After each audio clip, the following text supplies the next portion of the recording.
ఓం శ్రీమాత్రే నమః. నిత్యార్చనకు స్వాగతం. అమాయకులకు తెలివైన వాళ్ళు ఎలా మోసం చేస్తారో చివరికి వాళ్ళకి ఏ గతి పడుతుందో ఈ కథ వల్ల మనకు తెలుస్తుంది. మోసం, దుర్మార్గం ఎక్కువ కాలం సాగదు. అది బయటపడ్డప్పుడు ఆ తప్పుకు తగిన మూల్యం చెల్లించాల్సిందే అన్నది ఈ కథలోని నీతి. పూర్వం ఒక అడవిలో ఒక కొంగ ఉండేది. అది ముసలిదైపోవడం వల్ల ఇతర కొంగలలాగా వేటాడి ఆహారం సంపాదించుకోవడం కష్టంగా అనిపించి అందుకు ఒక ఉపాయం ఆలోచించింది. బదరికావనంలో కాసారం అనే సరస్సు ఉండేది. అక్కడ మంచి చేపలు సరస్సు నిండా ఉన్నాయని తెలుసుకుంది. ఆ కొంగ వెంటనే ఎగిరి వెళ్ళి ఆ సరస్సులో మకాం పెట్టింది. ఒంటికాలి మీద నిల్చుని జపం చేయసాగింది. సరస్సులోని చేపలు కొంగ చుట్టూ చేరాయి. అయినా కొంగ వాటిని చంపి తినలేదు. అది చూసి చేపలు ఆశ్చర్యపోయి, కొంగ, నీకు మేము ఆహారం, పైగా నీకు అందుబాటులోకి వచ్చినా మమ్మల్ని తినవేంటి అంటూ అమాయకంగా అడిగాయి. అప్పుడు ఆ కొంగ, ఓ నా చేపమిత్రులారా, నేను గంగనది ఒడ్డునున్న మర్రి చెట్టు మీద కూర్చుని ఉన్నాను. అప్పుడు ఆ చెట్టు కింద ఓ యోగి తన శిష్యులకు ధర్మాలను చెబుతూ సకల ప్రాణుల యందు దయతో ఉంటే కానీ మోక్షం లభించదని చెప్పాడు. అది విన్న నేను ఇక నుంచి మీలాంటి జీవులను చంపి తినకూడదని నిర్ణయించుకున్నాను అంటూ చెప్పింది. చేపలు సంతోషించాయి. కొద్ది రోజులలోనే చేపలు కొంగ మంచి మిత్రులైపోయాయి.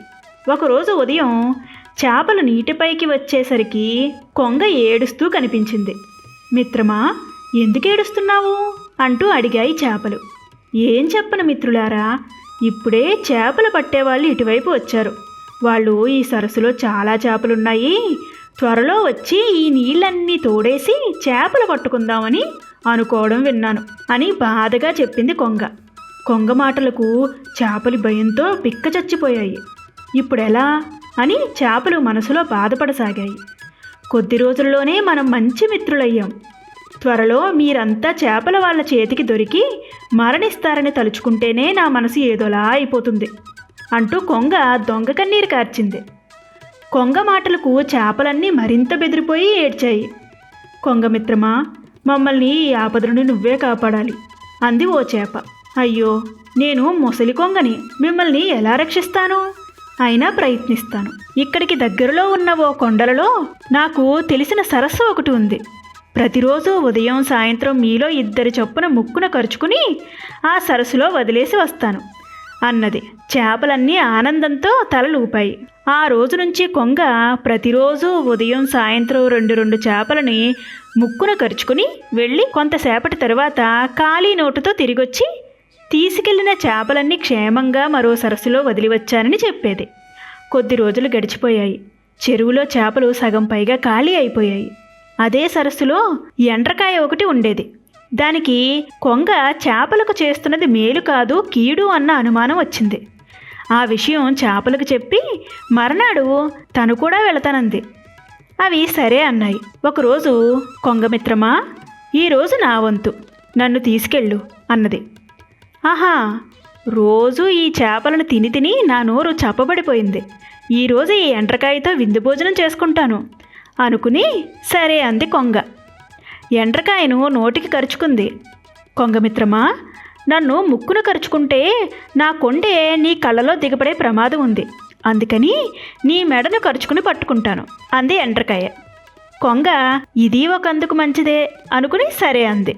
ఎండ్రకాయ కొంగ మెడను పట్టుకున్నాక కొంగ ఆకాశంలోకి ఎగిరిపోయింది. కొంత దూరం ప్రయాణం చేశాక ఎండ్రకాయ క్రిందకి చూసింది. అప్పుడు ఎండ్రకాయ, నిజమే, ఇది దొంగ కొంగ. ఈ రాళ్ల రప్పల్లో నీటి చుక్క కూడా లేదు. దీనికి తగిన శాస్తి చెయ్యాల్సిందే అనుకుని కొంగ మెడను కొరికేసింది. కొంగ ప్రాణాలు వదులుతూ నేల మీద పడిపోయింది. ఎండ్రకాయ కొంగ మెడను వదిలి తాపీగా తన చేపమిత్రులు ఉన్న సరస్సు వైపుకి నడిచింది. చూసారా, మోసం ఎంతో కాలం దాగదు. తాడిని తన్నేవాడుంటే వాడి తలను తన్నేవాడు వేరొకడుంటాడు. అబద్ధాలు చెప్పి చేపలను చంపి తిన్న కొంగ ఎండ్రకాయ చేతిలో చచ్చింది. అందుకే ఎవ్వరినీ మోసం చేయరాదు. అలా చేస్తే కొంగలాగా చివరికి ఫలితం అనుభవించాల్సి వస్తుంది. శ్రీమాత్రే నమః.